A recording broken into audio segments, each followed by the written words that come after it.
नमस्कार भावा बहिणीनो, तर चला आज आपण ओले बोंबील कुरकुरीत फ्राय करू बिना पाणी काढता. त्याचं पाणी नाही काढायचं, तरी पण आपले बोंबील फुटणार नाहीत, तुटणार नाहीत अजिबात. एकदम कुरकुरीत फ्राय होतील. बघा आता बोंबीलमध्ये मी आधी हळद पावडर घालून घेतली अर्धा चमचा, 1 चमचा भरून लाल तिखट घातलंय, अर्धा चमचा जिरं पावडर घातलंय, मीठ चवीनुसार घातलंय, अर्धा चमच्याहून थोडंसं कमी मीठ घातलंय. चांगलं हाताने ह्याला घुसळून लावायचं, म्हणजे चांगलं असं बघा चोळून चोळून लावा. सगळ्या बोंबीलला लागलं पाहिजे. पाणी अजिबात काढायचं नाही, एकही बोंबील फुटणार नाही. बघा करून बघा एकदा, नक्कीच आवडणार. खायला टेस्ट एकच नंबर लागती. आता बघा मस्त असं लावलं ह्याला. आता बोंबीलला आपण ठेवू 10 मिनिटं बाजूला. 10 मिनिटं जरी नाही ठेवलं तरी चालतंय, लगेच तळलं तरी चालतंय, पण मी ह्यात ठेवते, थोडंसं काम आहे मला म्हणून. बघा अशा पद्धतीने लावून ह्याला बोंबीलला बाजूला ठेवते. आता पीठ घेतलंय बघा इथं मी ज्वारीचं पीठ घेतलंय, तांदळाचं पीठ आणि बारीक रवा घेतलाय. ह्याच्यामध्ये थोडीशी लाल मिरची पावडर टाकली, हळद पावडर टाकली, थोडंसं मीठ टाकलं. मीठ आपण बोंबीलला आधीच लावलंय, तर थोडं ह्याला पिठामध्ये मीठ टाकायचं. बघा 2 चमचे इथं ज्वारीचं पीठ, 2 चमचे इथं बारीक रवा घेतलाय, 2 चमचे तांदळाचं पीठ घेतलंय. मस्त असं ह्याला आता मिक्स करून घेतलंय आपण. इथं पॅनमध्ये तेल टाकलंय बघा गरम व्हायला. जास्त तेलही नाही टाकायचं. केटलीमध्ये पळी असते ना, ती पळी एक तेल टाकलंय, जास्त नाही तेल टाकलेलं.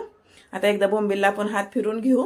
मस्त एक बोंबील उचलायचा आणि अशा पद्धतीनं ह्या पिठामध्ये ठेवायचा. मस्त आता ह्याला बघा अशा पद्धतीनं घोळायचं ह्याला पिठामध्ये.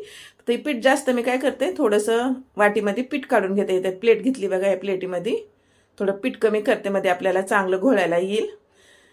एकच आपल्याला काम करायचं बघा, अजिबात ह्याच्यावर वरवाटा पाटा काय ठेवायचं नाही. फक्त अशा पद्धतीनं चांगलं पिठामध्ये असं बोंबीलला घुळून घ्यायचं. मध्ये बघा असं आपण चपाती लाटतो ना, तशा पद्धतीनं मस्त असं ह्याला बोंबीला पिठामध्ये आपण घुळून काढलंय.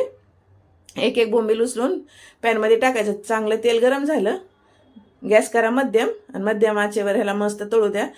बोंबील जरा कमी घाला, एकखट्ट सगळी बोंबील घालायची नाहीत. एकदम बोंबील घातलं की काय होते बरं का, आपल्याला उलटं पलटं करायला थोडा त्रास होतो, म्हणजे बोंबील फुटतील त्याचा थोडा चान्स असतो.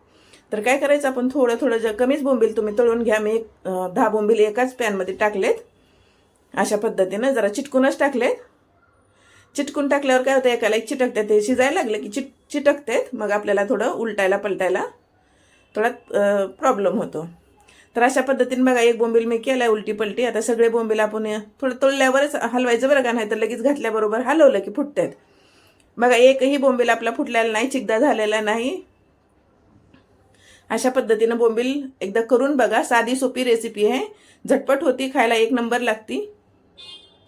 इथं बघा मस्त असं आपलं एक साईडनं झालेत बोंबील फ्राय. आता दोन्ही बाजूने अशाच पद्धतीनं आपण कडक होस तर बोंबील फ्राय करून घ्यायचं. कडक म्हणजे कुरकुरीत होते.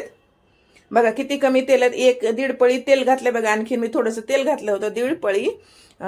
केटलीमधली पळी असते ना, त्या पळीनं बघ फक्त मी 1.5 पळी तेल टाकून असे बोंबील फ्राय करून घेतलेत. मस्त असे करून बघा एकदा.